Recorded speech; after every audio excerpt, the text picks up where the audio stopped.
Do you struggle with negative thinking and maybe a little bit of lack of believing in yourself? Stay tuned.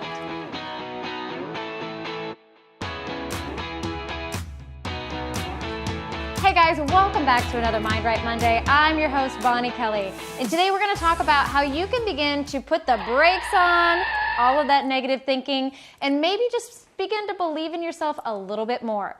So stay tuned. We're going to talk about my 3 tips on how you can kind of put the brakes on that negative thinking and where we can start to boost our self-confidence.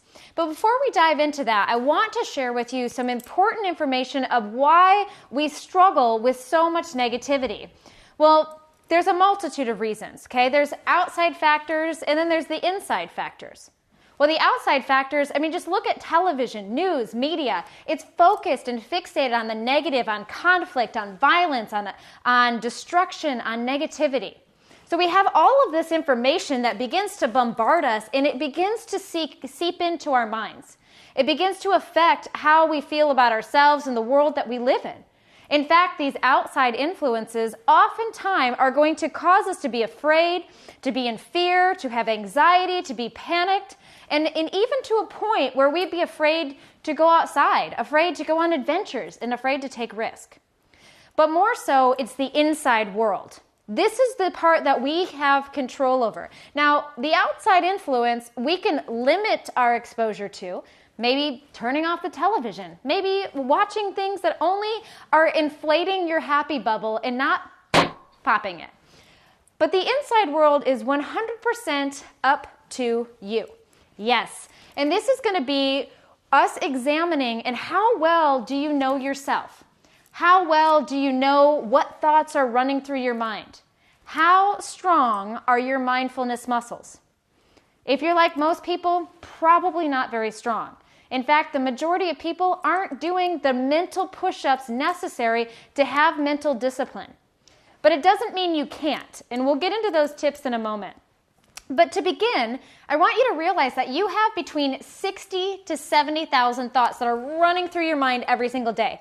Now, I've seen numbers as high as 120 thoughts. I've seen numbers as low as like 35,000. But these are thoughts that are constantly just flowing through your mind. You're thinking right now, whether you're consciously aware of it or not. But even so, take something as simple as driving a car.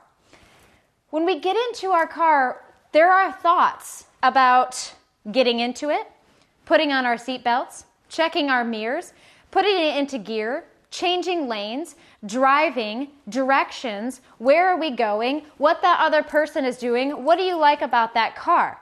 There's so many thoughts that if we start to actually pay attention, that you'll start to notice how much you're thinking. So there's a lot that are just floating thoughts. They're needless thoughts. But the ones we need to start paying attention to are the ones that are beginning to cause you mental or emotional harm. All right, so this is where that negative thinking comes in. So now let's actually dive into 3 different ways that you can begin to stop that negative thinking. Diving into the first one, which is begin to challenge your beliefs. All right, your beliefs are a big part of what is contributing to all of that negative thinking. But honestly, I should say your self-awareness is the first step into understanding what you believe. Now, if you were starting to monitor your thoughts, and if we begin to actually start flexing those mindfulness muscles and begin to pay attention to what you think about regularly, a pattern is going to emerge. You're going to notice that there is a sequence to the thoughts that you have because the majority of our thoughts are repeated from day to day.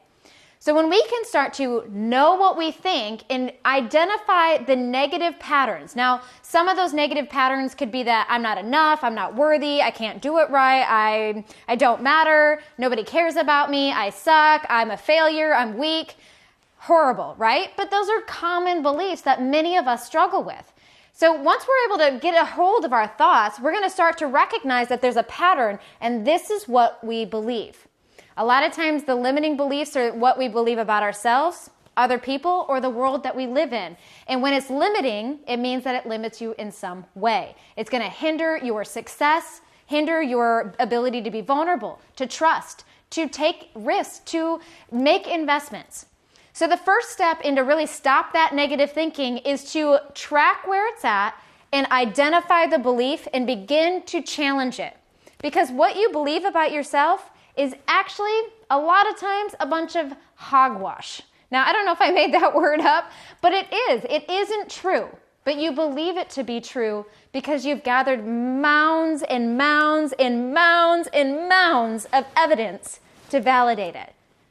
This is where we want to begin to poke holes in it, to challenge that evidence and say, am I really a loser? Do I really suck?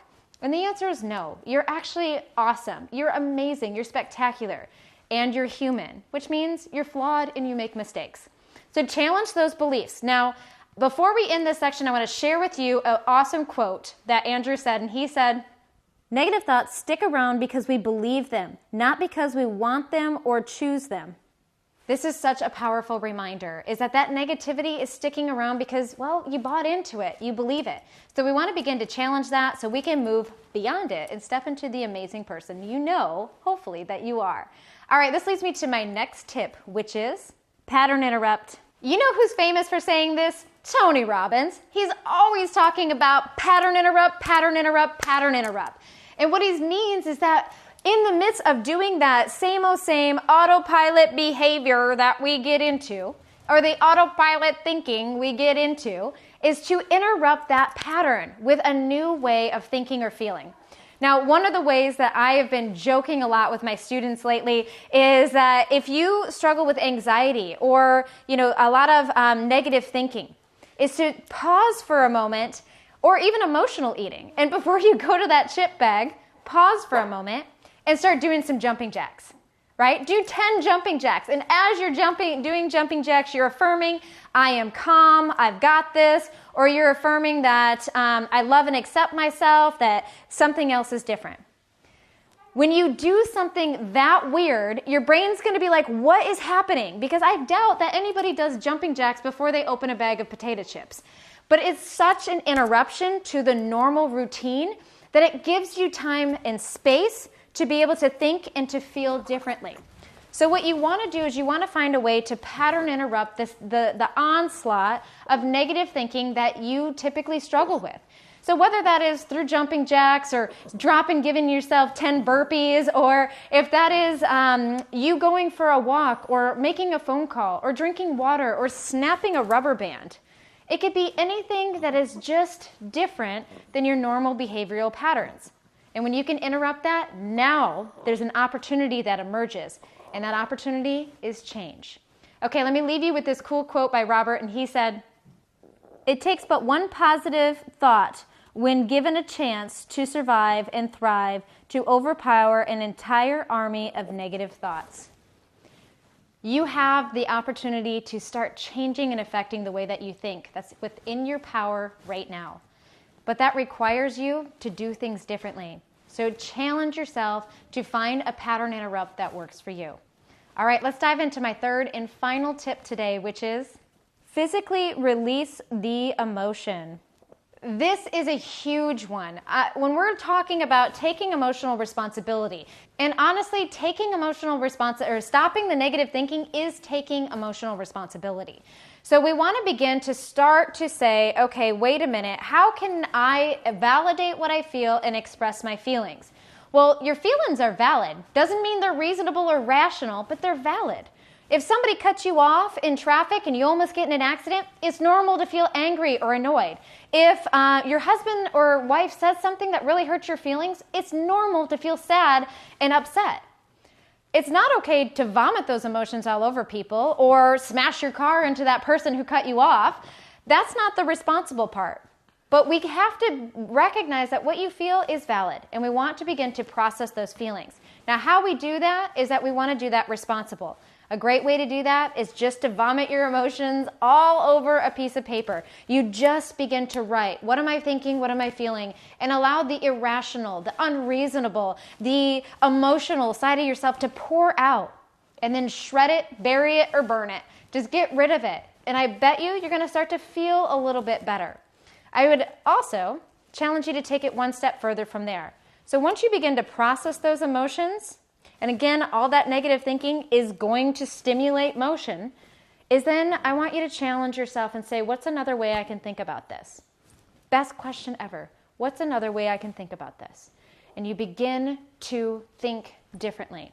So this is a powerful way for you to stop your negative thinking and begin to change your life in building more self-confidence.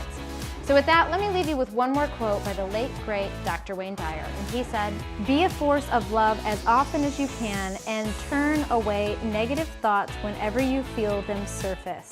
Powerful words from a powerful man.